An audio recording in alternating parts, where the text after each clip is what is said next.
दिल्ली विधानसभा चुनाव 2025 में अरविंद केजरीवाल और उनकी पूरी टीम का हालत भी इस समय वही हो गया है जो राहुल गांधी का है।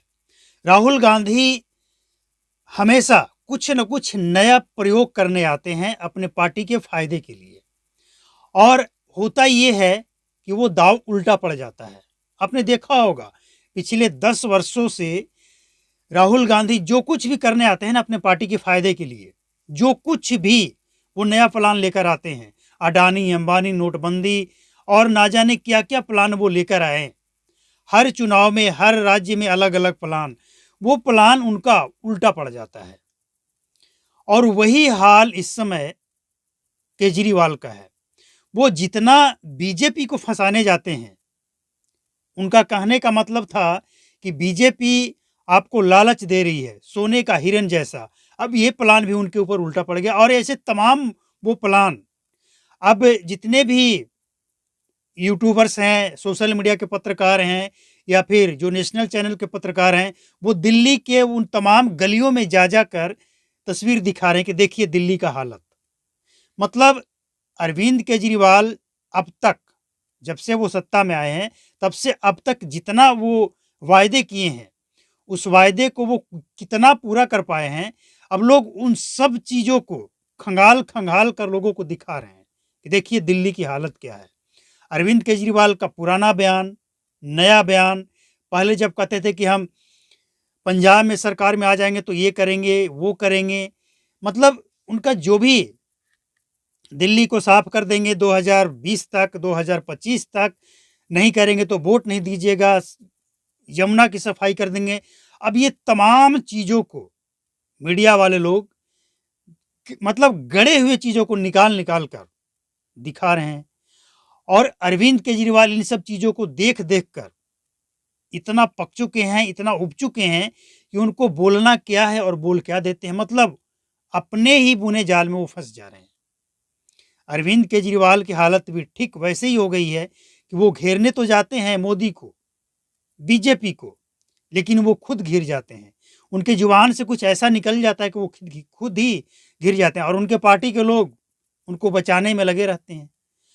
अब उनको बचाने में लगे रहते हैं तो आगे की योजना क्या बनाएंगे, कैसे बनाएंगे? इसीलिए दिल्ली का इलेक्शन 2025 का जो ये है, केजरीवाल के लिए थोड़ा मुश्किल लग रहा है। लेकिन कुछ लोग और कुछ इलाके के लोग आज भी केजरीवाल को मानते हैं, केजरीवाल ही चाहते हैं दिल्ली में। लेकिन कुछ लोग कांग्रेस को भी लाना चाहते हैं और कुछ लोग बीजेपी को चांस देना चाहते हैं। लेकिन 8 फरवरी को तो ये कन्फर्म हो ही जाएगा।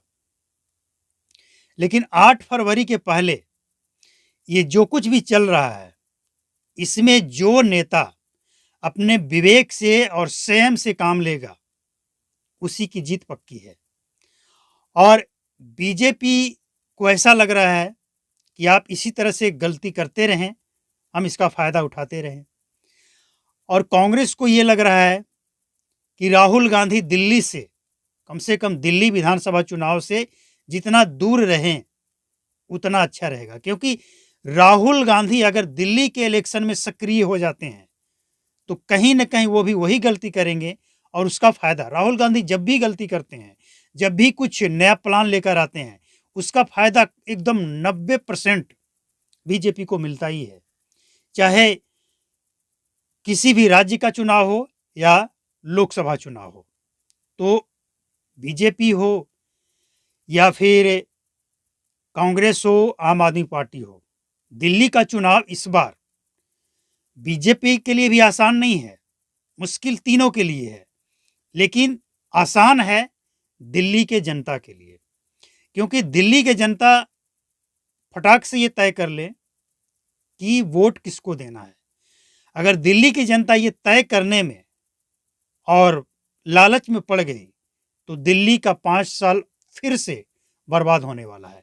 किसको वोट देना है, किसको नहीं देना है, ये आप अपने विवेक से, अपने दिमाग से तय करें, किसी के कहने पे मत जाएं। आपको जो लगता है आपके क्षेत्र का जो तरक्की कर सकता है, वोट उसी को दें।